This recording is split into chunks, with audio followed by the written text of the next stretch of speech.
Est-ce que tu connais le point commun entre les beaux commerciaux et un marchand de biens?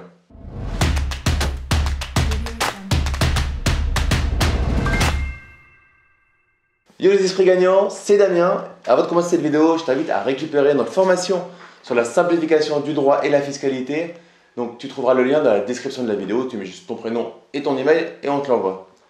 Donc dans cette vidéo, on va parler beaux commerciaux et comment faire 50 000 euros, voire plus, en quelques mois. Donc je reçois Ced. Salut Ced. Salut Damien, ça va? Ça va bien. Maître Lamy, avocat au barreau de Paris, expert en droit des sociétés et droit de l'immobilier.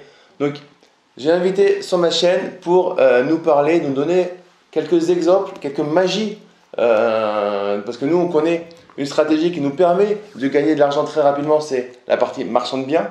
Et via les beaux commerciaux, on peut aussi gagner assez rapidement une grosse somme d'argent qui peut nous permettre derrière d'être réinvesti, réinjecté dans un projet en immobilier plus classique. Donc, est-ce que tu pourrais nous donner quelques exemples par rapport à ça et comment c'est possible? Alors, avec grand plaisir. Tu m'as un peu challengé en demandant de me souvenir de cas, etc. Il faut savoir que je pense que quand ça arrive, c'est vraiment l'adage selon lequel la chance, c'est la rencontre du hasard et de la préparation. Alors, un cas de figure qui peut se produire, que j'ai déjà vu se produire à plusieurs reprises, c'est typiquement lorsque un investisseur achète un bien qui est loué, donc sous bail commercial, avec un locataire qui traîne la patte. C'est-à-dire, en vérité, en général, quand vous voulez acheter un bien, vous demandez au vendeur le bail commercial et la dernière quittance de loyer et l'état des comptes.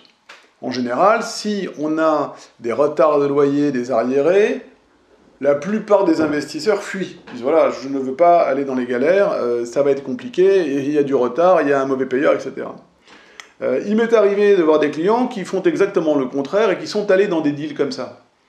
Alors attention, ce que je vous dis est à prendre avec des pincettes, parce qu'il faut prendre en compte le fait que ces clients-là avaient une surface financière peut-être qui leur permettait de ce qu'on appelle porter le bien. C'est-à-dire que si vous savez que vous allez aller dans une période un petit peu compliquée et que vous n'allez rien recevoir, si ce n'est que vous allez devoir payer la banque, le cas échéant, vous allez devoir, entre guillemets, porter le bien. C'est-à-dire qu'il va falloir avoir un petit peu de surface financière pour assumer cette période.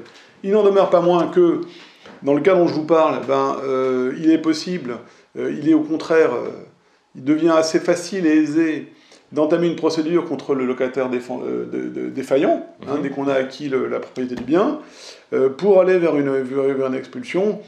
Parfois, ce sont des locataires qui ont laissé tellement s'accumuler la dette que finalement, personne ne la récupérera jamais. Là aussi, on peut avoir une négociation en amont sur la valorisation du bien, on aime sur le prix du bien. Et donc, on va obtenir en quelques mois, effectivement, une ordonnance d'expulsion. En beaux commerciaux, c'est beaucoup plus simple qu'en beaux usages d'habitation. Vous demandez le concours de la force publique. Si vous avez l'habitude de ces procédures-là, eh bien, ma foi, vous allez récupérer les clés du local. Et votre fonds de commerce, il aura finalement été exploité quasiment jusqu'au bout. On va prendre l'exemple d'un petit fonds de commerce de bar, petite restauration. Il aura été exploité jusqu'au bout. Donc, que fait le nouveau propriétaire? Il le recommercialise avec un droit d'entrée.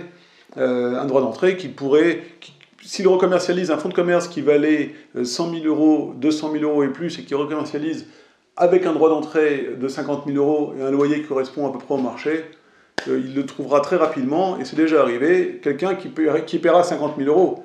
Sauf que les 50 000 euros vont directement au propriétaire, et non pas au locataire qui n'est plus là, qui n'est plus là pour vendre son bail. Donc le droit d'entrée, en gros, c'est un droit d'exercer et de signer le bail commercial. Exactement, c'est le prix du bail commercial que beaucoup de locataires sont prêts à payer dans ce type de configuration. Donc, tu as dit quelque chose qui est structurant. C'est qu'il ne faut pas attendre une bonne affaire, il faut se la créer. Et pour ça, il va falloir résoudre un problème. Là, on va résoudre un problème et on ne met pas quelqu'un dehors. C'est clairement une société. Là, on est dans le cas des beaux commerciaux, c'est quand même bien différent. C'est une société qui fait faillite, donc qui est en train d'arrêter. Ou qui est en difficulté de toute façon, ou qui ne veut pas payer, ou qui ne veut plus payer. Voilà. Il y a pas le côté affect, tu veux dire. Ouais. Non, c'est le locataire n'est plus en mesure ou ne veut plus ou parfois laisse des ardoises.